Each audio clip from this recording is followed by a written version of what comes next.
Good afternoon. It's May the 13th, 1999. I'm Mayo Livingston, and Tom Bush and I this afternoon are interviewing Buster Miller on his experiences in World War II. We're doing this on behalf of the Southwest Georgia Regional Library. Buster, tell us, I believe you were in the Marine Corps. Tell us when you joined and why you selected the Marines. I wasn't being drafted. I got a 1A. I had a deferment, and John is the draft board man. Said, lots of complaints, you out. You going in. I said, thank you, bye. And I went to New Orleans, and they wouldn't take me because I want 3 months extension to finish up the warehouse and tobacco and things. You were working with your father at that time in shade tobacco. Right. And I went to Macon. They refused me. I went to Atlanta. The colonel walked in. Now, was that the Army colonel or the Marine. In charge of draft board, the Marine attachments of the United States. And he said, you want to be a Marine? Damn right. So, how long? I said, March. Will this be March of 42? Yeah. So, sign him up. You're a Marine. Damn everything else. I said, thank you. Come back happy. And I called him and said, March the 3rd. Why March the 3rd? It's my dad's birthday. So I can remember that. So I was a Marine. I didn't show up to the draft, and everybody was looking for me. And I was still at home. But they found me in the New Hebrides. The draft board found you after you'd already gone overseas? Yeah. Okay, and you were already in the New Hebrides? Yeah. Well, did you, when you went, I assume you went on in the Marines in March, Yeah. Like you figured, and went to boot camp? Paris Island. And did you ask for ship duty for? Nope. They assigned you to right up 8 of us. to the Wasp. And Ship duty. Seagoing. Seagoing bailout. well, now when were you? The Wasp, I believe, was commissioned in 1940. Yeah. And this is 1942. Mm-hmm. And when you shipped, you went aboard in Boston, is that? No, in Norfolk. Norfolk. And you headed for the Panama Canal? That's right. The Wasp just come back from ferrying Spitfires from Malta twice. And they were shipping out a bunch of the duties and put us in. And went back to Panama Canal and San Diego for new pilots and old pilots what getting lost on the trip. Well, that's what I was going to ask you. Now, you mentioned to me the other day that a lot of the pilots got lost in trying to find get across country. So I've got one to Dawson, Seminole County, the peanut patch in Dawsonville, SPD. But I'm assuming that what you have, the SPD, that was a torpedo bomber? No, that was a SPD was a dive bomber. Dive bomber. And Grummings, 5 dozen. F4F. Everywhere. The 3s went up 4s. And And they got 6s. And you looked, anyway, when you got to San Diego, that's you took aboard the planes, Yeah. and New plane pilots. that was in the summer of 1942. Mm-hmm. 42 or 43? 42. 42, okay. Right, okay, they'd already had the Battle of Midway was over. Yeah, You right. guys were going in for, did you know you were headed for Guadalcanal? Yeah. Did you know that? Or Not then. But okay. And you were in a battle group heading for the South Pacific? right. And we got some pilots flew in from Hawaii. Some pilots never had a carrier landing. Whoa. I guess they learned in a hurry, didn't they? Learn in a hurry. And we had a God somewhere. Half of the pilots didn't know navigation or nothing else. They had Etheridge and the fighter pilots, old timers. Etheridge was an old timer. Mm-hmm. I read about him on it. And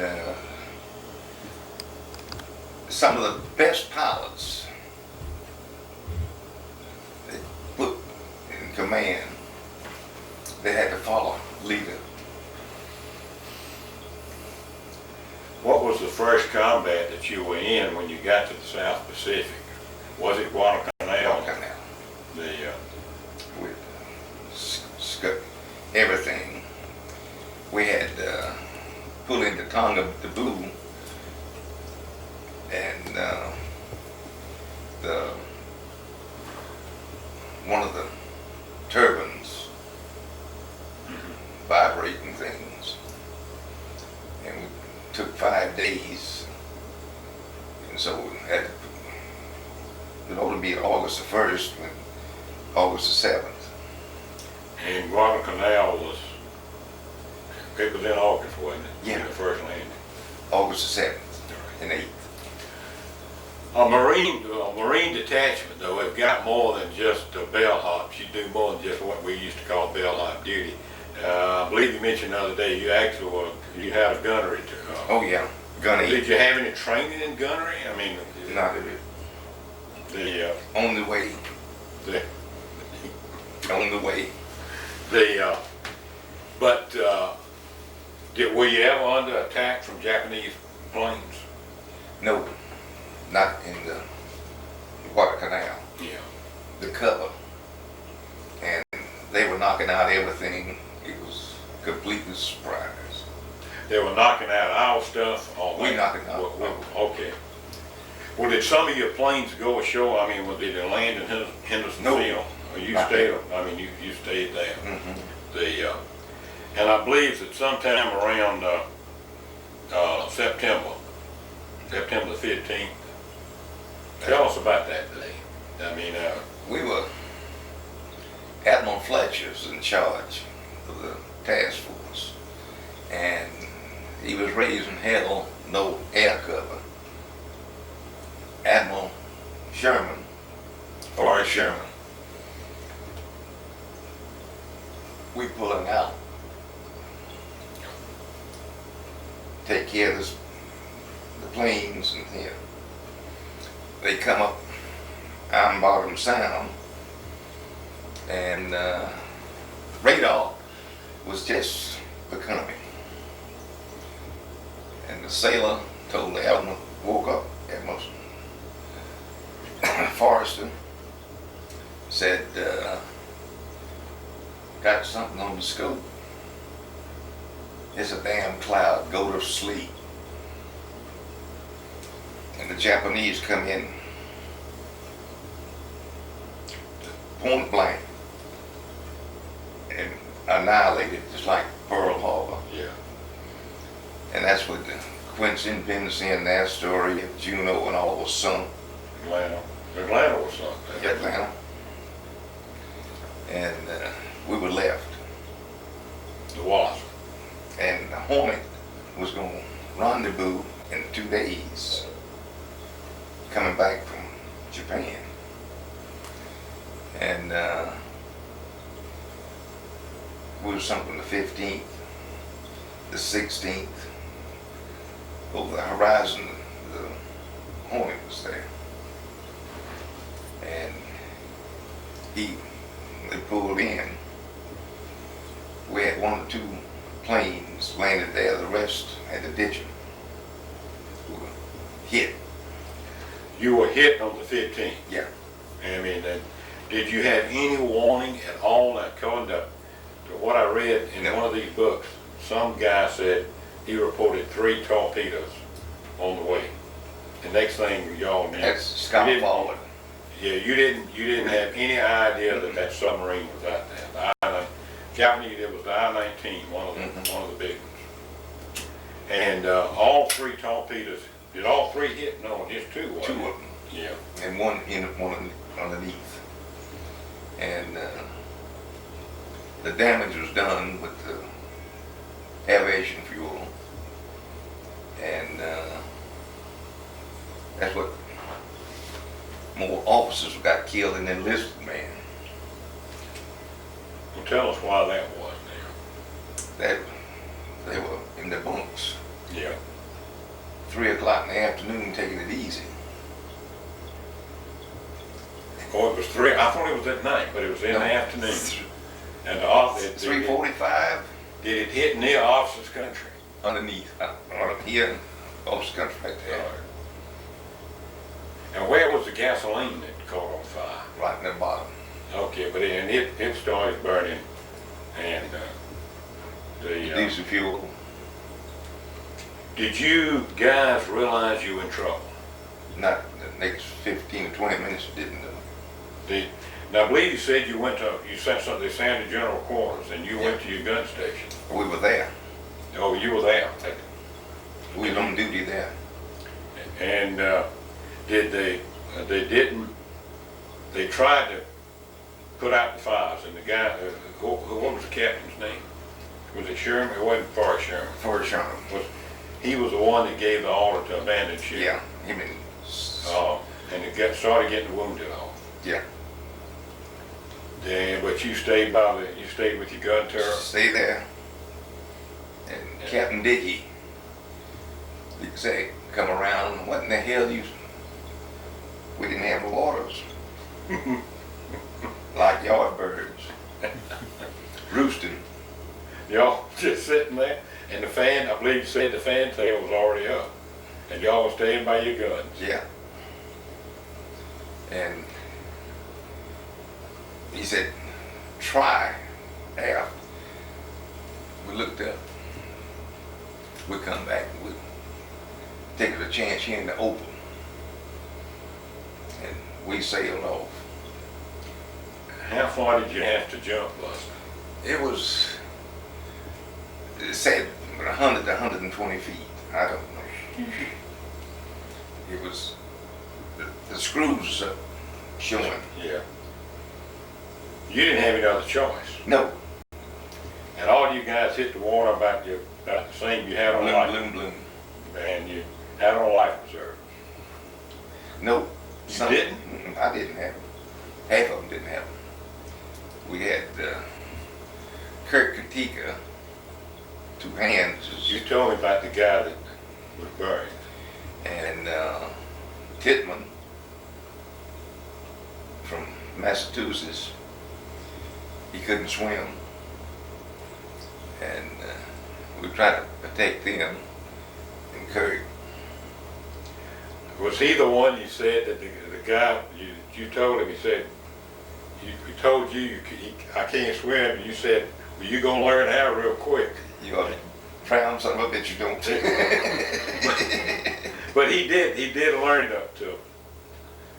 Well, did you have any kind of rafts when you got it, when you got down there? Did you just sort of It put was together? junk here, Yeah.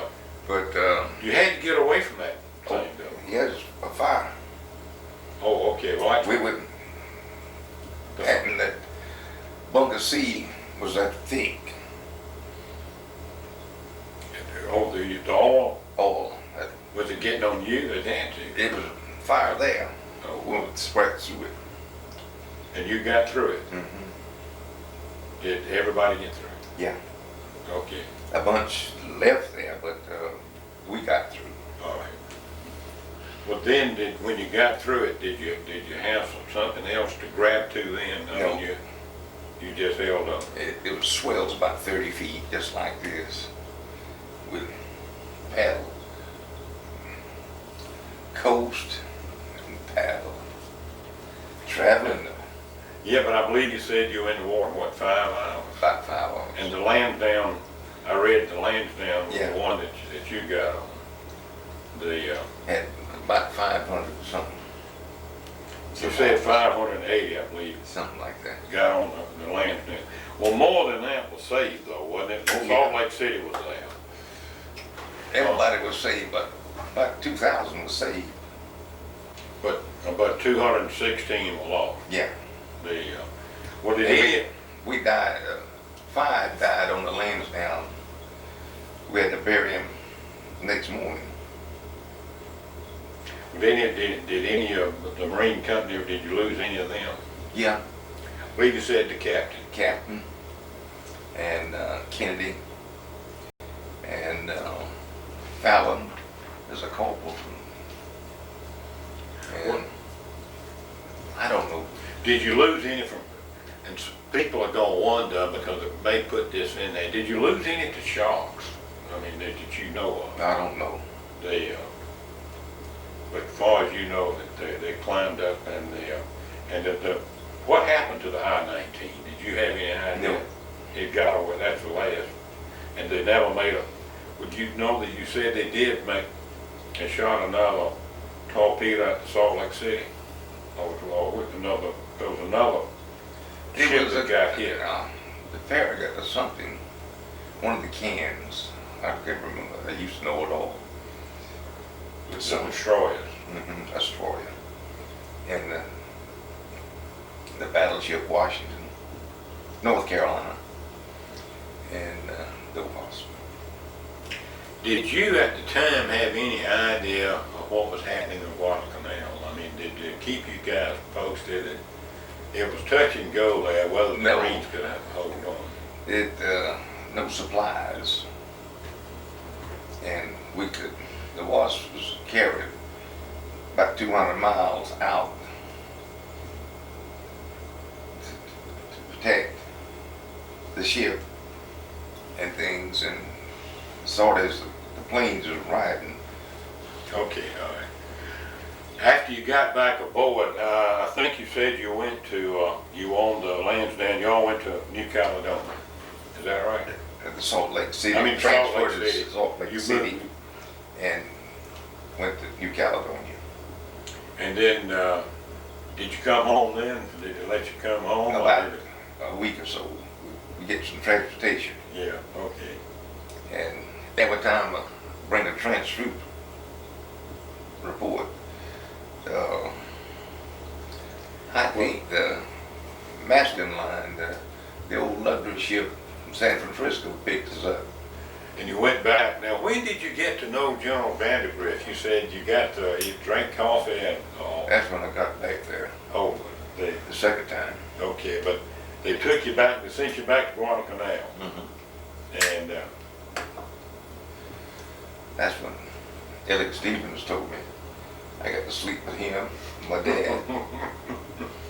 that's when you and Bubba got in a fight back in the United States. But We tore up shorties. but then you went back to Guadalcanal. Yeah. Landed in New Hebrides and 2 days later, What unit were you assigned to Guadalcanal? the Bastard Division. The first division? The Bastard Division. What? No papers. Oh, that's right. You had all your papers were lost. Yeah. And you told me about that. And they didn't find you for a long time, did they? When it was over with. When it was all over, that's when they came up with your papers. Well, that was unusual though, but I guess when the That's ship World went War II. down, that were, yeah. That's World War II. Well, wait, did you do any fighting on Guadalcanal? Oh yeah. What were you, in the infantry? No, I was attached with headquarters. Yeah. And that's where I drank coffee with Vandy Griff. That's what you were telling, and there was somebody else there with Vandergrift. Yeah. and Chico Gonzalez, a Mexican, and Whitey Pasadek Pollock from Cleveland, Ohio, and we did everything on the. You were assigned to headquarters company. Yeah. And I go anywhere I want to go. Yeah. And Well, did you work primarily with the crunches? What were you, or the aviation crew? the aviation, And you did. bombs and ammunition and things.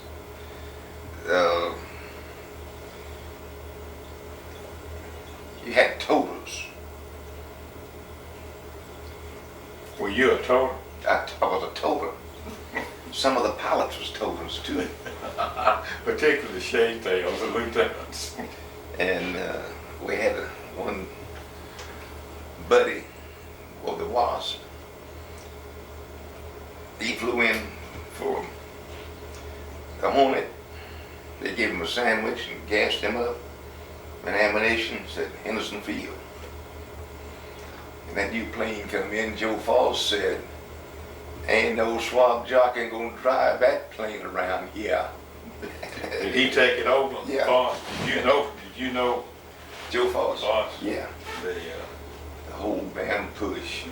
It was one family. Nobody had no insignias. Nobody had no stripes. It was a family. I mean, that's the way I remember reading about It was a family. Henderson Field and the whole bit and the Guadalcanal. That's why I asked you about the first division.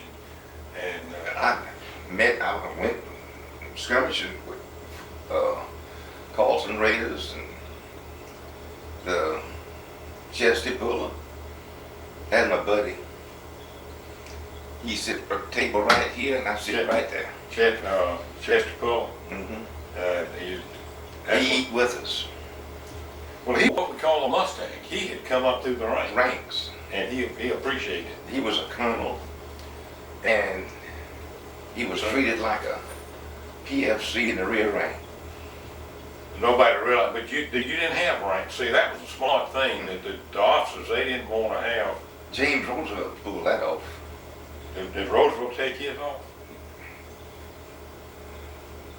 Every car had to come off of every Marine, everywhere else. That was a smart idea. I mean, you don't think about it, but it wasn't a bad idea. And you knew the looks of him. That lanky beam bull, you knew him. Well, did he actually do, or was he actually involved with the Marines? Yes, James sir. Roosevelt. You damn He was the right. president's son. The first Roosevelt, 4th Raider Battalion, Was that Carlson Trailers? Red Carlson, Yeah.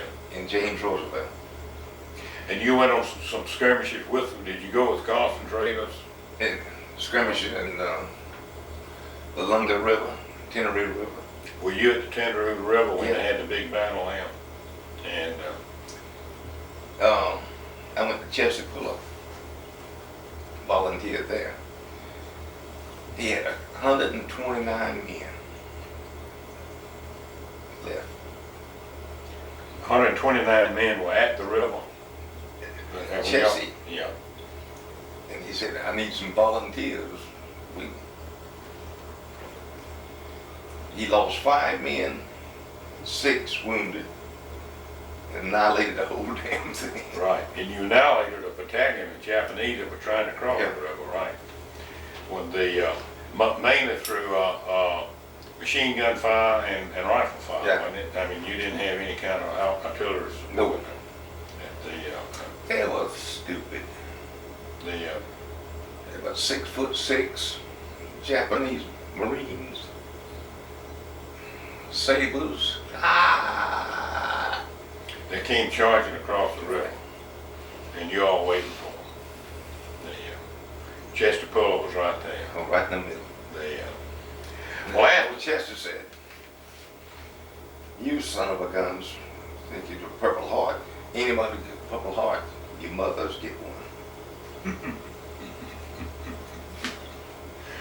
Well, after that, after the Battle of Ternura River, the Battle of Guadalcanal was, well, it was secure.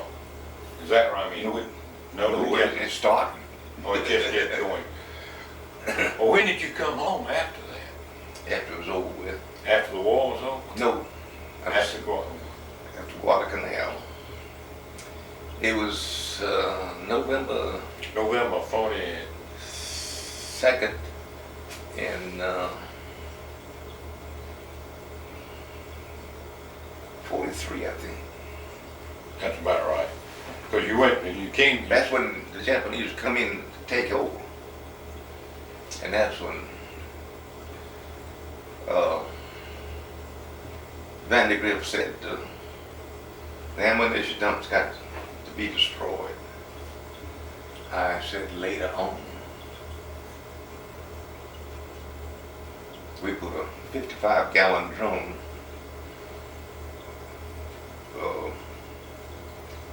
aviation fuel on top. Why'd they want to destroy it, Buster? If they come in. Okay. If they come in. The bombs and rockets and ammunition. I said, take care of that. And we were going to shoot it. And one hell of an explosion with tracers. So, okay, it's secured. But that's when Pappy Boynton come in. He's my buddy. You're talking about names of the Marine Corps. They're legend in the Marine Corps. Pappy Boynton, Joe Foss. And Pappy, king of it, Scotch. Ever got in the cockpit, 2 drinks, and a 5th just about like this. They threw it. We're trying to catch that somewhere. Well, after that, did that? General Davis kept it in whiskey. Well, he was a good pilot. I mean, Oh, God. He was the, but thank man, because you couldn't do all that. There's no way. But General Davis, he was from Georgia. Mm-hmm. But after Guadalcanal, you never got out to Iwo Jima or Okinawa. No. You came back, I think, to New Zealand. New Zealand. And you headed home. That's where the girls was coming in. Well, tell us about that. Man, we got time. That's an interesting story. Somebody squealed. We had ended up with 21 girls in fatigues, packs, and everything. And they lined us up. The deck had the short arm inspection. They found the girls. And a launch come inside, take them out. But you ended up coming on back to the States. Yeah. And when were you discharged? Did you go into, after you got back to the States, what did you do? I went to Goleta in Santa Barbara, California. And in New Zealand, James Roosevelt was there with us. Ella was flying in, so we had to go to make a show from Elena. And James Goose Elena, she jumped. Every Marine ought to be put in stockades for 6 months before they come to civilization. She got the plane and flew. Well, did you have on your dress blues when Ellen came on? I mean, did you just add on the khakis? I mean, the dress blues were long gone, I imagine, by then. No. But you had dress blues when you were part of ship. Yeah.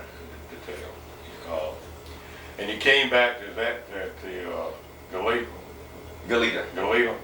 Santa Barbara, California. I believe that's when you told me you met Barbara, and she was a nurse. You all got married and came back to Albuquerque. When did you get discharged though? You never, was it 44 or 45? The war was over in 45. We just discharged. That's when I demanded to get out. And I volunteered, I'm gonna volunteer out. And the colonel said, you got 3 times more points to get out. You get the damnedest court martial, you get out, you in. I'll take a chance. Be on the flight line in 30 minutes. I left everything. So, flew into Miramar. And first thing, the smart asses there put us in a barracks in the back, armed guards. What the hell's going on? Next morning, the PFCs and 45s give us a sweep, sweeping the streets down. Went for 6 weeks. And Bill Swift lived in Selma, Alabama, had a drugstore. Used to haul tobacco, the packing house to John Ruskin Cigar. I met Bill. I looked at him. That looks like Bill Swift. I said, Bill Swift. He come running. What in the hell was wrong with you? I said, I'm sweeping out the streets. You were getting out of the Marines? I said, I hope so. He said, I've got an inside deal. That was Saturday afternoon. And his sergeant was office pinky in the office there, and he used to work for Walter Winchell.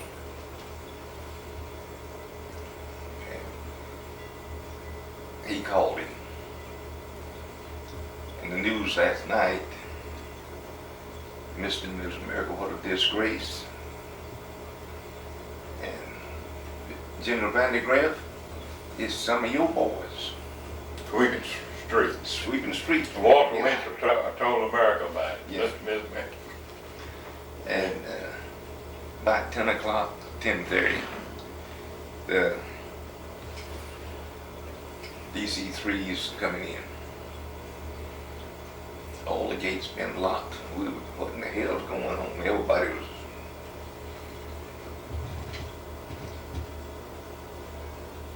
shook up.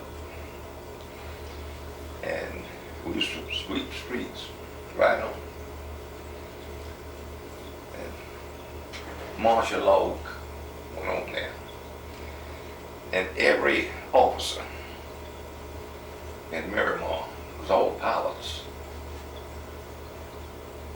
Go to the flight line, just like we were. And they flew to Hawaii for orders. They couldn't see the wives and nothing else. Clothes, and you had enough men from Washington to maintain, to get replacements and things. And we were discharged about 3 o'clock that afternoon. And you? Bill Swift had a Mercury automobile and his friend. Took us to Los Angeles. We got the plane, train. Had to fight our way in there through 2 SPs off the train. How are you still walking? I don't know. And about 3 o'clock in the morning, Santa Barbara. And you were heading home. I was out. You were out. Buster, that's been a wonderful story, and this was the story of Buster Miller as a PFC. Did you ever make corporal? You were a PFC the whole time? For 26 months, I was a buck private, and I was a sergeant and a staff sergeant, my first sergeant, in 3 hours time. All right. But make it down. I didn't. No. In other words, no. No. And this was the story of Buster Miller, World War II. Thank you. Thank you, Buster. Yeah.